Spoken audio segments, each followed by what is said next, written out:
Jangan lupa untuk subscribe YouTube channel Metro TV News dan nyalakan notifikasinya. Pemirsa, pembinaan ideologi Pancasila yang diatur dalam undang-undang dengan memperkuat tugas, fungsi, dan kewenangan BPIP disebut merupakan sebuah keniscayaan. Nah, sejak era reformasi 1998, Indonesia dianggap kehilangan arah dalam tata kelola kehidupan berbangsa dan bernegara. Nah, hal itu karena kewenangan dalam pembinaan ideologi Pancasila dianggap tidak sinkron, tidak koordinatif, tidak berkesinambungan, dan juga tidak partisipatif. Nah, sejumlah pendapat menyampaikan diperlukan pengaturan yang jelas terkait ideologi Pancasila dan juga badan pembinanya dalam undang-undang. Nah, seberapa penting dan mendesak sebenarnya pembinaan ideologi Pancasila yang diatur dalam undang-undang? Kita akan berbincang dengan dua orang narasumber. Yang pertama adalah Pak Tri Sutrisno, Wakil Presiden ke-6 Republik Indonesia. Sehat Pak Tri? Alhamdulillah. Dan juga Mas Bambang Susatyo, Ketua MPR RI. Mas Bambang, selamat malam, Mas. Malam. Saya akan ke Mas Bambang terlebih dahulu sebelum saya akan ke Pak Tri. Seberapa urgent sebenarnya, Mas, Indonesia memiliki undang-undang pembinaan ideologi Pancasila? Ya, makasih Mas Rory. Jadi banyak yang menilai tidak terlampau urgent lembaga yang namanya BPIP itu diberikan status hukum undang-undang. Padahal yang dibutuhkan negara ini sekarang adalah bagaimana negara ini memiliki ideologi dan filosofi yang sudah lama digali dan dirancang oleh para pendiri bangsa kita untuk memberi arah daripada perjalanan bangsa ini. Nah, sehingga sejak kita kehilangan Pancasila pasca reformasi, maka banyak hal yang terjadi, ya. Misalnya hampir 53% guru-guru kita cenderung tidak lagi menghargai daripada hubungan antara beragama, intoleransi. Toleransi tinggi sekali. Memang banyak hal terjadi bagi bangsa ini ketika Pancasila tidak lagi diajarkan di sekolah-sekolah, Pancasila tidak lagi dibicarakan dalam halayak bangsa, maka kami memandang penting bahwa BPIP ini harus menjadi pelaksana daripada sosialisasi dan membumikan Pancasila kepada generasi muda. Tapi kalau misalnya nanti BPIP ini diatur dalam undang-undang, Mas Bambang, apa yang kemudian akan dilakukan untuk kembali membumikan Pancasila, dan apakah ini merupakan jawaban kita atas kemajemukan toleransi yang semakin terkikis? Ya, jadi begini, MPR tidak bisa sendiri dalam rangka mensosialisasikan Pancasila. Tugas MPR antara lain adalah mensosialisasikan 4 pilar MPR, diantaranya adalah Pancasila, NKRI, Bhinneka Tunggal Ika, dan Undang-Undang Dasar 45. Nah, diperlukan sebuah lembaga eksekutif, ya. Tapi tidak cukup dengan Kepres atau Pepres, karena ini harus jadi milik bangsa, sehingga payung hukumnya harus jelas, yang bisa dikontrol oleh seluruh rakyat dan menjadi milik rakyat Indonesia. Oke. Sehingga dulu kita memiliki BP7, ya. Kemudian ada TAP MPR yang mengatur tentang P4. Nah, sejak reformasi kan itu dicabut dan dibubarkan. Nah, sehingga kita banyak kekosongan, dan tadi yang saya sampaikan tadi, lahirlah beberapa kekuatan ideologi lain yang mempengaruhi anak-anak muda kita.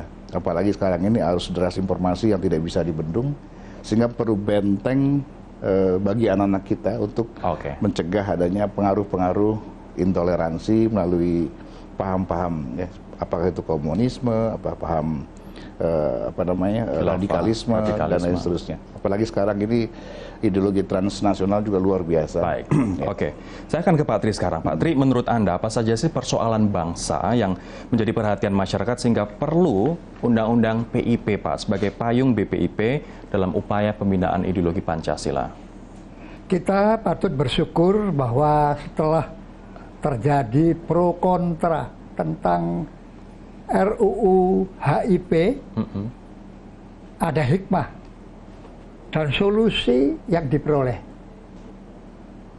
Dari pro kontra yang terjadi, ada kesadaran kolektif yang muncul dari kita semua, yaitu perlunya menjaga persatuan dan kesatuan bangsa. tanpa ada persatuan dan kesatuan bangsa, tidak ada stabilitas dan keamanan nasional itu. Untuk mengaktualisasikan Pancasila secara konsisten diperlukan lembaga yang mengawal dan bertanggung jawab. Dan lembaga tersebut tidak semata-mata ditentukan oleh selera rezim yang berkuasa. Artinya harus dalam undang-undang, bukan Ya, peraturan itu presiden, jawabannya. Pak. Tetapi harus menjadi keputusan negara. Maka keberadaan BPIP perlu payung hukum yang kokoh agar dapat memfasilitasi aktualisasi nilai-nilai Pancasila sebagai dasar negara dan ideologi bangsa itu. Baik, tadi Mas Bambang sempat menyinggung soal dihapuskannya TAP MPR nomor 2 tahun 1987 tentang pedoman penghayatan Pancasila, dibubarkannya BP7, dan bahkan kita sekarang tidak melihat pelajaran pendidikan ilmu Pancasila sebagai mata pelajaran dasar begitu. Apakah menurut Anda 3 faktor ini berpengaruh pada terkikisnya nilai-nilai Pancasila, toleransi, dan juga kemajemukan kita, Pak Tri? Betul sekali, Pak Bambang. Dengan dibubarkannya BP7, dan Pancasila tidak lagi menjadi mata pelajaran wajib di pendidikan dasar, menengah, dan perguruan tinggi, generasi muda tidak mengenal lagi Pancasila. Oke. Bahkan banyak generasi muda yang tidak hafal teks Pancasila aja nggak hafal. Ini miris ya, Pak? Kesadaran kolektif bangsa tentang Pancasila menjadi kabur, Mas. Bahkan ditengarai ada aparatur negara yang abai dengan Pancasila. Bahaya ini, Mas. Ini negara Pancasila ini. Kalau sampai aparaturnya abai, bahaya ini. Kita bisa membayangkan bagaimana generasi muda dapat mengamalkan Pancasila kalau tidak memiliki pengetahuan yang cukup tentang nilai-nilai Pancasila. Jadi seharusnya waktu reformasi, walaupun itu dicabut, tentu harus ada segera pemikiran untuk melanjutkan pembinaan kebangsaan ini. Baik. Oke. Saya akan ke Mas Bambang sekarang, Mas. Ini pengaturan PIP dalam undang-undang juga disebut diperlukan untuk meningkatkan pemahaman, penghayatan, dan juga pengamalan Pancasila, terutama dari pengaruh ideologi yang tadi Anda sebutkan. Ada khilafahisme, radikalisme, liberalisme, dan juga komunisme begitu. Tapi bagaimana MPR sebenarnya memastikan agar ideologi kita yang Pancasila ini tidak diutak-atik lagi, tidak kalah oleh pengaruh-pengaruh ideologi dari luar ini, Mas? Ya, pertama kami dapat memahami kemarin kalau publik kemudian protes keras terhadap adanya RUU HIP yang isinya kurang lebih mencoba sebetulnya tidak mau mengutak-atik, mengingatkan sejarah perjalanan, tapi kemudian dipersepsikan itu hendak merubah, misalnya berketuhanan dan berkebudayaan. Nah, ya syukur alhamdulillah kemudian pemerintah segera menyadari hal itu berdasarkan desakan publik, termasuk juga para purnawirawan yang dipimpin oleh Pak Tri Sutrisno. Tapi kita juga menyadari bahwa kita penting dan perlu memiliki sebuah lembaga yang namanya BPIP untuk menjaga Pancasila ini agar terus diajarkan di seluruh anak bangsa. Jadi memang sehingga kami memandang perlu bahwa negara harus menguatkan BPIP ini menjadi sebuah lembaga yang dibawa oleh undang-undang. Sebelum saya jeda, Mas Bambang, kalau misalnya nanti undang-undang kemudian undang-undang PIP ini lolos, kemudian disahkan, apa yang kemudian first thing first-nya apa untuk kita mengadres masalah-masalah soal radikalisme tadi? Saya kira yang pertama perlu dikoreksi. Kemarin kalau tidak salah kami bertemu dengan Presiden, pimpinan MPR. Sebelumnya ketemu dengan Purnawirawan, Pak Tri, kemudian Ketua PPAD dan Ketua Legiun Veteran. Intinya sama bahwa RUU HIP ini harus segera dihentikan dan kemudian diganti dengan yang lebih teknis mengatur lembaga yang namanya BPIP. Nah, perkembangan terakhir setelah kami bertemu dengan PBNU dan bertemu dengan Presiden di Istana Bogor, itu saya mengambil suatu kesimpulan atau benang merah. Rasa-rasanya nanti RUU-nya langsung RUU BPIP, tidak lagi RUU BPIP, langsung jadi RUU BPIP. Jadi lebih ke badannya. Jadi supaya tidak menimbulkan interpretasi macam-macam. Karena sekarang ada RUU HIP, RUU PIP, sekarang akan RUU BPIP.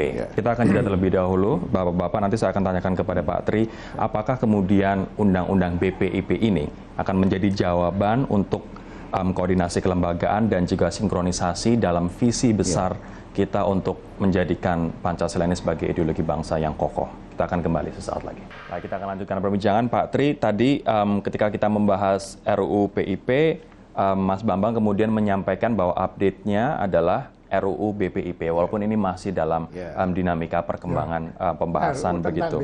RUU tentang BPIP. Apakah ini akan menjadi jawaban, Pak, bagi semakin lunturnya nilai-nilai Pancasila, utamanya soal intoleransi, kemudian soal paham-paham asing yang menginfiltrasi lembaga-lembaga dan juga bahkan masyarakat kita? Penyebab itu semua karena belum diamalkannya nilai-nilai Pancasila secara konsisten. Dan untuk mendorong aparatur negara dan warga masyarakat mengamalkan nilai-nilai Pancasila, diperlukan lembaga yang dapat meminimalisir sikap intoleran maupun radikalisme, baik karena fanatisme primordial maupun pengaruh ideologi transnasional. Tentunya undang-undang tentang ini nanti masih tersebut undang-undang ideologi pembinaan ideologi Pancasila, undang-undang PIP, bukan satu-satunya jawaban untuk mengatasi sikap intoleransi dan radikalisme. Tetapi dengan keberadaan BPIP yang diatur oleh undang-undang, itu memudahkan koordinasi dengan lembaga lain dalam sosialisasi dan implementasi nilai-nilai Pancasila, sehingga masyarakat tidak rentan terkontaminasi dengan nilai-nilai yang bertentangan dengan Pancasila. Ini perannya akan menjadi sentral untuk agar masyarakat tidak semakin terkontaminasi dengan nilai-nilai yang against terkait dengan Pancasila, Pak Tri. Pancasila itu bisa menjadi penyaring dan juga pendorong. Jadi kalau ini kita masukkan dalam masyarakat, kita anjurkan masyarakat semua mempelajari dengan baik, menghayati dan mengamalkan, insya Allah tidak akan mudah terinfiltrasi karena ada saringan dalam tubuhnya. Tapi kalau seorang ini tidak punya ideologi, ideologi itu sesuatu yang kita tuju, cita-cita. Tetapi kalau ditarik secara praktis menjadi kenyataan, itu kita sebut sebagai pandangan hidup. Jadi kalau suatu bangsa tidak punya pandangan hidup, nggak punya arah nanti. Tidak punya arah, kalau kena masukan penetrasi itu gampang goncang, Pak. Nah itu. Tapi kalau tegas dia punya pandangan hidup saya Pancasila, apapun masuk disaring, Pak. Baik. Saya akan ke Mas Bambang sekarang. Mas Bambang, ini setelah reformasi 1998, generasi muda saat ini seolah-olah ada missing link. Pada waktu sebelum reformasi, saya pun juga merasakan pendidikan Pancasila benar-benar ada begitu, dan kita pun belajar banyak dari situ. Nah, instrumen apa atau cara apa kemudian agar kita menyambungkan missing link ini dengan generasi muda yang kita tahu pelaku radikalisme, pelaku intoleransi juga banyak dari generasi-generasi muda ini, Mas Bambang? Ya, yang pertama tentu pendidikan moral Pancasila, budi pekerti harus dimulai dari sekolah yang paling rendah, sekolah dasar, lalu kemudian sekolah menengah atas, lalu kemudian perguruan tinggi. Ini harus didorong kembali menjadi pelajaran wajib di sekolah. Kemudian yang kedua, yang paling penting adalah bagaimana para elit politik, tokoh-tokoh bangsa ini memberi contoh. Karena yang paling penting bagi kita sekarang memberi contoh. Karena generasi milenial dan generasi Z sekarang ini tidak lagi pejabat negara, tokoh masyarakat, ataupun bahkan presiden tidak lagi menjadi idola mereka atau panutan mereka. Iya. Yang menjadi panutan mereka adalah tokoh-tokoh yang memang memiliki bahasa yang sama dengan mereka. Dan relevan. YouTuber, Telegram, itulah ideologi tokoh-tokoh panutan mereka. Nah, sehingga penting bagi kita juga memberikan contoh yang baik. Kalau kita bicara soal Pancasila, dari sila pertama sampai sila kelima, ya bagaimana kita memberikan kehidupan nyata bagi anak-anak muda ini, generasi muda anak-anak kita ini, contoh-contoh yang baik bagaimana kita berketuhanan yang Maha Esa. Tunjukkanlah apa itu yang namanya ketuhanan Maha Esa. Lalu soal keadilan, tunjukkan bagaimana kita sebagai orang tua, sebagai tokoh, sebagai elit politik menunjukkan nilai-nilai keadilan bagi masyarakat. Nah, kemudian juga soal kebinekaan, persatuan, harus diberikan contoh. Nah, kalau dari kitanya saja tidak memberi contoh yang baik, maka mereka juga akan kehilangan arah. Jadi selain diberikan pelajaran, nilai-nilai filsafah bangsa kita dan Pancasila, juga harus dibarengi dengan kehidupan nyata berupa contoh-contoh. Saya kira itu, Rory. Jadi sehingga pengaruh-pengaruh ideologi lain ya itu akan gugur dengan sendirinya apabila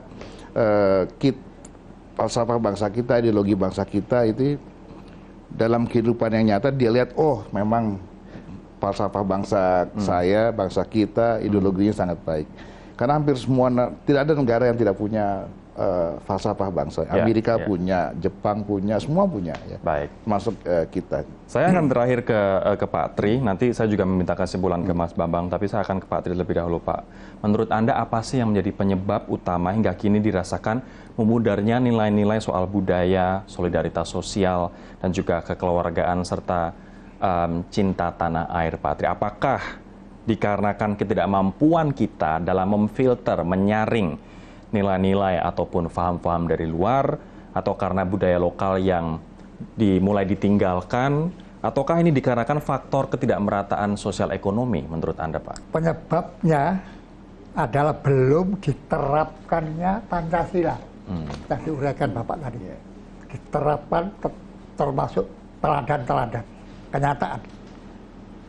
Sebagai falsafah dasar negara dan ideologi bangsa secara konsisten. Pancasila dari hulu sampai hilir harus diterapkan secara konsisten, murni dan konsekuen, dan penuh keteladanan oleh pemimpin-pemimpinnya. Pancasila yang digali dari nilai-nilai luhur bangsa jelas menghargai kearifan lokal dan kultural, termasuk sikap patriotisme, yaitu mencintai tanah air, pro patria.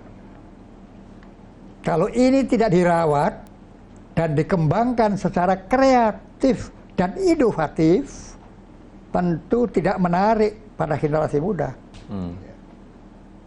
Maka dalam sosialisasi dan internalisasi nilai-nilai Pancasila perlu dilakukan secara kontekstual dan menyenangkan. Nah, ini, Pak. Sehingga relevan dengan generasi muda. Menyenangkan. Carilah metode-metode yang menarik, Pak. Atraktif. Jangan menimbulkan, jangan sudah bosan. Tantangan, Pak, ya? Iya. Ya. Hal ini perlu saya tekankan, Pak, agar generasi muda tidak mudah silau dengan kebudayaan dan keberhasilan bangsa lain. Belajar dari bangsa lain itu baik, tetapi meniru bangsa lain tanpa menyesuaikan dengan nilai-nilai budaya bangsa yang luhur itu sangat berbahaya. Pancasila harus mampu menjadi filter sekaligus prime mover, penggerak. Sebagai filter, Pancasila dapat menjadi landasan sikap bangsa Indonesia terhadap masuknya pengaruh budaya asing. Tidak semua budaya asing itu baik, dan tidak semua budaya asing itu pun jelek. Yeah. Maka yang baik kita terima dan padukan dengan nilai-nilai yang sudah kita miliki. Baik. Tetapi yang jelek tentu harus kita tolak. Saya terakhir akan ke kesimpulan ke Mas Bambang. Mas Bambang mungkin butuh penegasan sekali lagi pentingnya undang-undang PIP ataupun undang-undang BPIP ini. Apakah kemudian akan menjadi salah satu kunci bagi kita untuk kembali memperkuat nilai-nilai solidaritas, toleransi, dan juga kemajemukan, Mas? Kami ingin bangsa ini punya sebuah lembaga atau badan yang dipayungi oleh undang-undang untuk mengatur dan mensosialisasikan secara terstruktur ideologi Pancasila agar pemahaman anak-anak kita, pemahaman generasi muda dan generasi penerus yang akan memimpin bangsa ini sama. Ya. Jadi kita ingin ada frekuensi yang sama dalam pengertian filosofi Pancasila sebagai ideologi negara agar kita tidak terpengaruh dengan ideologi-ideologi lainnya. Perbincangan kami pemirsa terkait dengan pentingnya undang-undang PIP ataupun undang-undang BPIP, kita tunggu seperti apa konstelasi pembahasannya. Saya Rory Asyari undur diri dari Prime Talk. Kita ketemu lagi besok. Sampai jumpa. Metro TV, knowledge to elevate.